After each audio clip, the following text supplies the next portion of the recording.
नमस्कार। आज के इस मॉर्निंग पॉडकास्ट में आपका स्वागत है। चलिए सबसे पहले हम स्टार्ट करते हैं ग्लोबल मार्केट की, क्योंकि जभी भी हम ट्रेड करते हैं तो ग्लोबल मार्केट देखना बहुत ज़रूरी होती है और ग्लोबल मार्केट में सबसे पहले ध्यान जो जाता है वो डॉलर इंडेक्स पे जाता है। आप देख सकते हैं डॉलर इंडेक्स में कहीं न कहीं एक डाउनवर्ड स्लोपिंग चैनल के टॉप पे हम बने हुए हैं जो 106.40 के करीब ट्रेड कर रहा है। और डॉलर की तेज़ी रहती है तो कहीं न कहीं यूरो में गिरावट वो भी दिखाई दे रही है, जेपीवाई में गिरावट वो भी दिखाई दे रही है, जीबीपी में गिरावट वो भी दिखाई दे रही है। नो डाउट कल के सेशन में हमने लोअर लेवल से मार्केट को थोड़ा-सा संभलते हुए ज़रूर देखा, बट कुल मिला के अभी भी सिनेरियो जो है वो थोड़ा क्रिटिकल है, बिकॉज़ अभी भी हम देख रहे हैं तो जियोपॉलिटिकल कंसर्न्स बने हुए हैं। ये कहीं न कहीं सॉर्ट आउट होते हुए नहीं दिखाई दे रहे हैं। हमने रिसेंटली देखा, ऐसा माना जा रहा था कि इज़राइल ग्राउंड इन्वेशन नहीं करेगा या डिले करेगा। बट वहीं अगर हम इज़राइल से अपडेट आते हुए देखते हैं तो वो क्लियर कट कहते हैं कि भई हम तो ग्राउंड इन्वेशन करेंगे और अच्छे से करके चलेंगे। तो ये जो जियोपॉलिटिकल कंसर्न्स है, ये कहीं न कहीं जभी भी होता है तो गोल्ड को और डॉलर को दोनों को ही मजबूत करता है। तो हम पिछले 2-3 दिनों से देख रहे हैं कि डॉलर भी मजबूत है और साथ में गोल्ड भी मजबूत है। इनफैक्ट गोल्ड में अगर आप देखेंगे तो 1810 से मार्केट ने 1980 का एक बड़ा छलांग लगाने के बाद काफ़ी कंसोलिडेशन चलता हुआ दिखाई दे रहा है। अनलेस एंड अंटिल 2010 का लेवल ब्रीच नहीं होता है, पॉसिबिलिटी टेक्निकली दिखाई दे रहा है कि मार्केट में एक पुल बैक आना चाहिए, क्योंकि आप चार्ट पे इधर देख भी सकते हो कि अगस्त मंथ में भी हमने देखा था कि प्राइजेस ने $2000 का हाई लगाने के बाद एक फॉल ले लिया था। तो टेक्निकली अभी भी लग रहा है कि एक तरह का डबल टॉप बना रहा है, लेकिन उसके विपरीत मार्केट नीचे नहीं आ रहा है। पिछले 2-3 दिनों में मार्केट नीचे ज़रूर मारता है, बट सस्टेन नहीं कर पा रहा है, क्योंकि वार से रिलेटेड जो न्यूज़ आ रही है, वो कंटिन्यू मार्केट को इम्पैक्ट डालते हुए दिखाई दे रही है। रिसेंटली हमने देखा कि इज़राइल के जो आउटकम्स आ रहे हैं, वो कहीं न कहीं पेसिमिस्टिक नहीं है, काफ़ी एग्रेसिव है। हमने देखा कि इज़राइल काफ़ी एफर्ट्स कर रहे हैं कि ग्राउंड इन्वेंशन जो गाज़ा में हुआ है, उसको ईज़ आउट करने की कोशिश करें। जब-जब ये न्यूज़ आती है, तब-तब कच्चा तेल और सोने में हम एक पुल बैक देखते हैं, बट वो सस्टेन नहीं कर पाता है। तो आज के इस सेशन में अगर हम देखें मॉर्निंग आवर्स में, तो गोल्ड बिल्कुल $2000 के बिल्कुल नज़दीक ट्रेड करता हुआ दिखाई। मैं 2000 इसलिए बोल रहा हूँ क्योंकि अब आप देखिए 10, 15, $20 की तेज़ी मंदी कोई मायने नहीं रख रही है। मार्केट में 20-20, $25-25 का मूवमेंट हो रहा है, या डोमेस्टिक मार्केट में 400-500 पॉइंट का। 2 दिन पहले भी हमने देखा था कि 60,800 से मार्केट 60,200 का लो लगाकर इमीडिएटली रिकवर कर गया। कल के सेशन में भी हमने देखा 61,100 के करीब गया और वहाँ से मार्केट ने रिवर्ट बैक कर लिया। तो मोमेंटम काफ़ी स्ट्रॉन्ग है और डायरेक्शन वाइज़ अगर आप देखेंगे, यहाँ पे आप सिल्वर के कैंडल को देखिए, आपको ऊपर भी दिख रहा है, नीचे भी दिख रहा है, तो वोलेटिलिटी काफ़ी मेंटेन मार्केट में बनी हुई है। वहीं कच्चे तेल की अगर बात करें, तो कच्चे तेल की अगर हम बात करें तो कच्चे तेल के अंदर हमने देखा रिसेंटली कि प्राइजेस हायर लेवल पे ना सस्टेन कर पा रहा है, ना ही लोअर लेवल पे सस्टेन कर पा रहा है। यहाँ पे आप देखेंगे एक चैनल बना रखा है, उस चैनल में प्राइजेस अच्छे से ट्रेड करता हुआ दिखाई दे रहा है, क्योंकि जिस ढंग से डिप्लोमेटिक एफर्ट्स लगाया जा रहा है कि इजराइल और गाजा के बीच में जो तनाव है उसको कम किया जाए, तो कच्चे तेल में भी गिरावट आ जाती है। बट जैसे ही एस्केलेशन बढ़ता है, कच्चे तेल में भी हम तेजी आती हुई देखी। रिसेंट अपने डेटा देखा कि यूएस की इन्वेंट्री में एक बढ़ोतरी आती हुई दिखाई दी, जिसकी वजह से भी प्राइजेस में दबाव था। एनर्जी की डिमांड लेकर कहीं ना कहीं मार्केट में कंसर्न्स अभी भी बने हुए हैं। तो रिसेंटली जो गैसोलीन की इन्वेंट्री बढ़ी थी उसका दबाव था, फिर एस्केलेशंस कम होने की उम्मीद थी, जिसकी वजह से प्राइजेस में थोड़े बहुत दबाव थे। लेकिन कुल मिलाकर अगर ये एस्केलेशन कंटिन्यू बढ़ता है तो कच्चे तेल को भी सपोर्ट मिलेगा। लेकिन ध्यान रखिए, अगर ये मंथली क्लोज, जैसे आज 27 तारीख है, अगर ये मंथली क्लोज अगले 1 हफ्ते में 90 के नीचे रहता है, तो आप ये मान के चलिए कि कहीं न कहीं पॉसिबिलिटी है कि हम पुल बैक जल्द मार्केट में आते हुए देख पाएँगे। तो कच्चे तेल पे नज़र रखिए। वहीं नेचुरल गैस की अगर हम बात करें, तो नेचुरल गैस के अंदर भी हमने एक पॉजिटिविटी बनी है, इन्वेंटरी का डेटा भी था, वेदर कंडीशन का डेटा था। अगले हफ्ते से ठंड थोड़ी और बढ़ती हुई दिखाई देगी, जिसके चलते नेचुरल गैस को थोड़ा सपोर्ट ज़रूर मिला है। But much of the time हमने देखा $3.5 के ऊपर प्राइसेज़ सस्टेन नहीं करते हैं। तो आज की क्लोजिंग 3.5 के ऊपर आती है या नहीं आती, ये काफ़ी क्रूशियल होना है। विक्स के अंदर अभी भी बढ़ोतरी है। ये रेड कलर से घबराइए नहीं, विक्स में कुछ कमी नहीं आई है, विक्स अभी भी 20 पे मेंटेन है। तो जिस ढंग से विक्स बना हुआ है, ये कहीं न कहीं सोने को और डॉलर को सपोर्ट करेगा। इक्विटी मार्केट में कंटिन्यू गिरावट चल रही है। कल भी हमने काफ़ी बड़ी गिरावट देखी है, की लेवल्स मार्केट ने तोड़ चुके हैं, जिसकी वजह से दबाव बढ़ेगा। एग्री कमोडिटी के अंदर सोयाबीन, सोया मिल आप देख सकते हैं मार्केट में एक अच्छे उछाल के बाद एक स्टेबिलिटी बनाता हुआ दिखाई दे रहा है।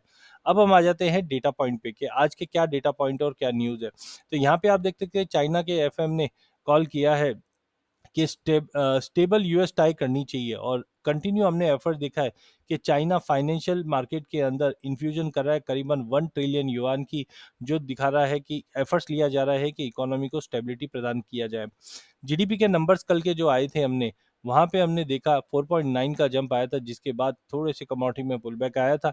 लेकिन एक चीज़ आप देखिए, जीडीपी में इतना अच्छा उछाल दिखा रहे, जबकि अदर जो इकोनॉमिकल डेटा है वो कहीं पे भी ऐसा सपोर्ट नहीं दिखा रहा है। तो काफ़ी डिस्पैरिटी हम डेटा के अंदर देख रहे हैं। येलन का कल स्टेटमेंट भी था, good strong number with GDP, तो जिसके चलते डॉलर को थोड़ा सपोर्ट जरूर मिला है, बट सस्टेनेबल है या नहीं है ये अगले एक हफ्ते में हमें पता चलेगा।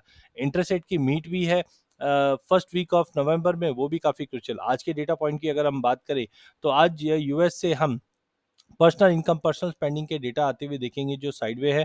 एफएमसी मेंबर की स्पीच रहेगी, साथ में 7:30 बजे कंज्यूमर सेंटीमेंट का डेटा भी स्टेबल आता हुआ दिखाई दे रहा है।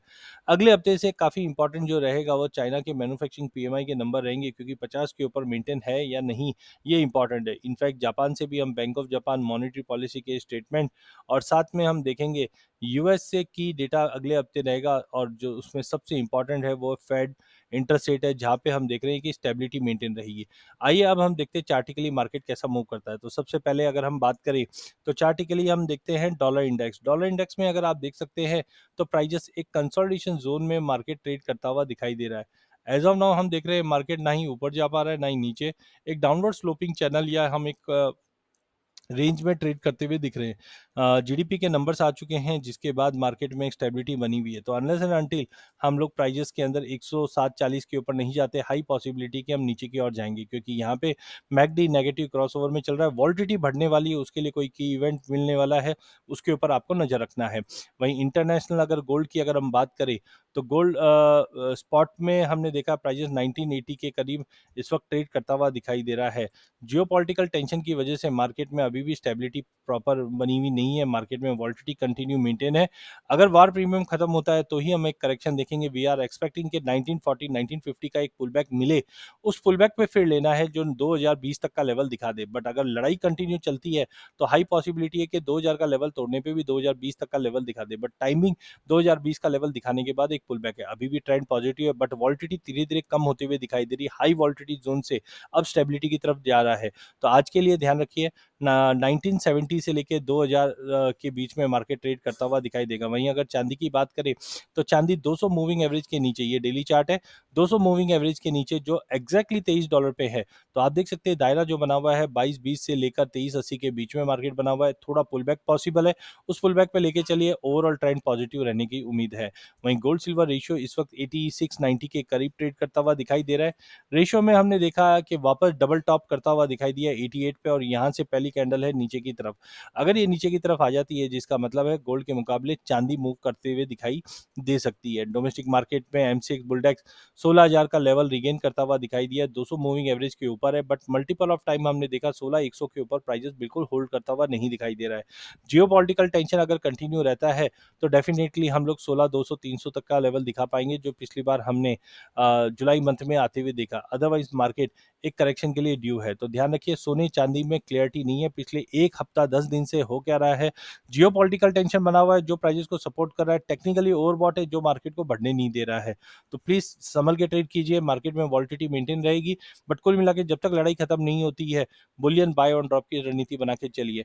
वॉलिटिलिटी कंटिन्यू मेंटेन रहेगी, इसलिए कम पोजीशंस में काम कीजिए। एमसीएक्स की भी अगर हम बात करते हैं, तो एमसीएक्स के अंदर भी गोल्ड के 56,400 से मार्केट निकलने के बाद यहाँ पे हम डबल टॉप देख रहे हैं, जो 16,150 के आसपास का, 16,120 का रेजिस्टेंस बना रहा है।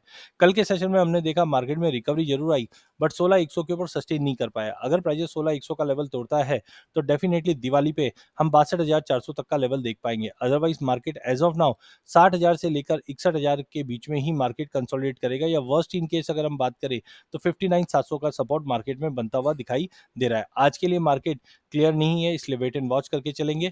मे बी अगर 60-500 के करीब मिलता है तो लेके चलेंगे, 61-100 के ऊपर नई तेजी बनेगी, अदरवाइज मार्केट रेंज बाउंड रहेगा। चांदी की अगर बात करें तो की रेजिस्टेंस 73 का है, उससे मार्केट ने रिवर्ट किया है।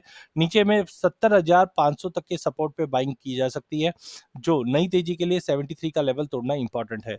वहीं अगर कच्चे तेल की अगर बात करें तो ब्रेंट के अंदर as of now market double bottom बनाता हुआ दिखाई दे रहा है, जो लगभग $85 के करीब का है। एज ऑफ नाउ गोल्ड और क्रूड ये दोनों इजराइल से ही मूव कर रहे हैं। अगर एक मिसाइल छूटती है तो हम सोना चांदी और क्रूड में एक तेजी देखेंगे। अगर कहीं पे भी पीस टॉक होती है कि हम आगे लड़ाई नहीं बढ़ाना चाहते हैं, इमीडिएटली प्राइजेस में एक पुल बैक आना चाहिए। यूएस क्रूड की भी अगर बात करें, डब्ल्यूटीआई की, ये भी 81 तक का एक बेस बनाता हुआ दिखाई दे रहा है। एनजी में 3.5 के ऊपर मार्केट मेंटेन जरूर है, बट सस्टेनेबल कितना है ये इंपॉर्टेंट है, बिकॉज वेदर में ठंड है लेकिन इन्वेंट्री जो रहनी चाहिए वो पर्याप्त होने की वजह से अपसाइड थोड़ा सा लिमिटेड दिखाई दे रहा है। एमसीएक्स कच्चे तेल की अगर बात करें तो मल्टीपल ऑफ टाइम हमने देखा 6800 के सपोर्ट से मार्केट उठने की कोशिश करता है, बट हायर साइड पे 7250 73 तक जाने के बाद गिरावट ले लेता है। आज शुक्रवार है, दिन के सेशन में दबाव अगर रहता भी है तो मुझे लगता है 69 के लेवल से बाइंग करनी चाहिए। 7050 से 7100 का एक इमीडिएट जंप देखने मिल सकता है, अच्छा सपोर्ट दिखाई दे रहा है। वहीं नेचुरल गैस के अंदर हमने गैप अप ओपनिंग होते हुए कॉन्ट्रैक्ट चेंज की वजह से गैप देखा है। कहीं ना कहीं प्राइजेस के अंदर नए मंथ के अंदर 285 का लेवल दिखाने के बाद एक पुल बैक पॉसिबल है। वहीं कॉपर की अगर बात करें तो आप देख सकते हैं बड़े फॉल के बाद मार्केट कंसोलिडेट कर रहा है। नई तेजी के लिए 708 के ऊपर जाना जरूरी है, अदरवाइज 698 से लेकर 708 के बीच में मार्केट मूव करेगा। आज के लिए एलएमई पे देखते हुए हमें लगता है मार्केट में prices sideway to positive move करता हुआ दिखाई दे सकता है। इस वक्त अगर हम देखें तो संगाई के अंदर कॉपर के प्राइजेस के अंदर कहीं ना कहीं मार्केट साइडवे है। एलएमई कॉपर की भी अगर हम बात करें तो प्राइजेस साइडवे टू नेगेटिव ही दिखाई दे रहा है। तो मे बी पॉसिबल है आज के सेशन में थोड़ी बहुत गिरावट मिलते हैं 698 वहां तक के लिए बेचा जा सकता है, बट सस्टेन नहीं करेगा। जिंक भी 220 के करीब हम कंसोलिडेट होते हुए देख रहे हैं, तो 219 से 222 के रेंज में ट्रेड करेगा। लेड की अगर बात करें तो वैसे भी कंसोलिडेशन है, बट 185 पे लेकर 18650 तक निकला जा सकता है। एल्यूमिनियम एज कम्पेयर टू बाकी बेस मेटल थोड़ा सपोर्ट है। 200 मूविंग एवरेज 205.50 का है। अगर ये लेवल ब्रीच होता है तो 207 तक का जंप दिखा सकता है, बट एज कम्पेयर टू बाकी बेस मेटल एल्यूमिनियम थोड़ा ठीक दिखाई दे रहा है। वहीं स्टील की अगर बात करें तो मार्केट एक बेस बनाता हुआ दिखाई दे रहा है। 44,500 से लेकर 44,800 के टारगेट के लिए लेके चल सकते हैं स्टील के अंदर। करेंसी की अगर बात करते हैं तो डॉलर की तेजी की वजह से रुपी में हमने गिरावट देखा है। इक्विटी मार्केट के फॉल के चलते भी रुपी को एक गिरावट का रूप देखना पड़ सकता है, जो 8340 तक का लेवल दिखा सकता है। वहीं हम एग्री कमोडिटी में मेंथा की बात करते हैं तो मेंथा में 907 के ऊपर हार्मोनिक एक्टिव है, जो 920 के टारगेट के लिए लिया जा सकता है। कॉटन कैंडी में वैसे राउंडिंग टॉप बना हुआ है, गिरावट के लिए 57,500 का लेवल टूटना इंपॉर्टेंट है, बट मार्केट तोड़ नहीं पा रहा है। और कहीं ना कहीं मार्केट में मैकडी पॉजिटिव होता हुआ दिखाई दे रहा है, जिसके चलते लग रहा है कि प्राइजेस वापस 58,800 का लेवल दिखा सकते हैं, क्योंकि इंटरनेशनल आइस कॉटन में भी एक घुमाव आया है जो 86 तक का लेवल दिखा सकता है। क्विकली अगर एग्री कमोडिटी की अगर हम बात करें तो कपास में एक बाउंस है जो 1640 के लिए लिया जा सकता है। कैस्टर में वेट एंड वॉच है, जब तक 6100 के ऊपर नहीं जाता है 5900 तक का लो दिखा सकता है। धनिया की अगर बात करें तो 7000 पे मार्केट कंसोलिडेट जरूर कर रहा है, बट हमें लगता है कि प्राइजेस 6850 से लेकर 7150 के ब्रॉडर रेंज में ट्रेड करेगा। हल्दी को भी एक बेस बनता हुआ दिखाई दे रहा है 12800 पे। आज के सेशन में अगर 13200 का लेवल ब्रीच करता है तो लेके चलिए 13550 के टारगेट के लिए। जीरे में हार्मोनिक बना है 47 के लो पे, बट कल हमने देखा एक अच्छा उछाल लेने के बाद मार्केट ने वापस रिजेक्शन दे दिया है। आज की क्लोजिंग काफी इंपॉर्टेंट है, क्योंकि 200 मूविंग एवरेज 48,500 पे है। अगर आज 48,500 के नीचे की क्लोजिंग देते हैं तो अगला हफ्ता भी हम दबाव में देख सकते हैं। टेक्निकली आज 48,500 का क्लोजिंग इंपॉर्टेंट रहेगा, जिस पे आपको नजर रखना है। कॉटन सीड ऑयल केक के अंदर फिर से हमने देखा कि प्राइजेस ने 5800 से तोड़कर लो में 2700 तक का लो, सॉरी 2800 का हाई देखने के बाद हमने 2700 तक का लो जरूर देखा, बट कहीं ना कहीं हम प्राइजेस के अंदर देख रहे हैं कि 2700 से 2820 के बीच में मार्केट मूव कर रहा है। लास्ट में अगर हम गवार कॉम्प्लेक्स की बात करें तो गवार के अंदर कल हमने 6100 का एक रिजेक्शन देखा। आप देख सकते हैं ये ट्रेंड लाइन बना हुआ था। जब तक मार्केट 6100 या 6050 के ऊपर 61.80 का रजिस्टेंस नहीं तोड़ता है, 200 मूविंग एवरेज 5800 का है, तो 5800 के सपोर्ट से मार्केट वापस कोशिश करेगा उठने की, जो 58 से लेके 6000 के बीच में रहेगा। वहीं गवार गम की अगर बात करें तो यहाँ पे भी आप देखिए जो 61.80 का रेजिस्टेंट है वो 12200 का है। तो हमने देखा 12200 के ऊपर सस्टेन नहीं किया, मार्केट में वापस पुल बैक आया है। 200 मूविंग एवरेज का जो सपोर्ट है 11700 पे है, तो 11700 750 के करीब वापस बाइंग लौटते हुए दिखाई देगी। फंडामेंटल मजबूत है, टाइमिंग मार्केट में एक कंसोलिडेशन जोन चलता हुआ दिखाई दे रहा है। वहीं रेशियो में अगर हम देखें तो स्टेबिलिटी बनी हुई है। इसी के साथ मेरा ये सेशन एंड करता हूँ। बहुत बहुत धन्यवाद।